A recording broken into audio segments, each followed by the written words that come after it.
నీ శరీరాన్ని నువ్వు ఎంత ప్రేమించినా నీకు మంచి రోజులు రావు. జీవాన్ని ప్రేమించి చూడు, నీకు మంచి రోజులు ఉంటాయి అన్నాడు దేవుడు. జీవాన్ని ప్రేమించడం అంటే ఆత్మను ప్రేమించటం.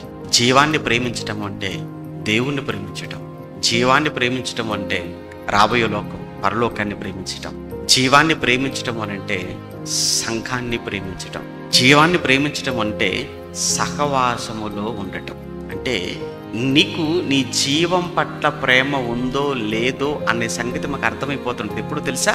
నువ్వు ఆత్మ సంబంధమైనటువంటి దేవుని జ్ఞానాన్ని వినడానికి ఆసక్తిని చూపిస్తున్నావు అంటే జీవాన్ని ప్రేమించేవాడు. 1.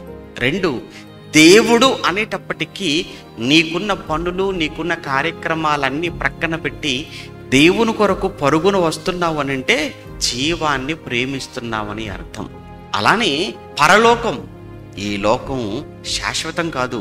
ఈ లోకంలో ఎన్నున్నా ఎంత సంపాదించినా అన్నీ వదిలిపెట్టి వెళ్ళిపోయేదే.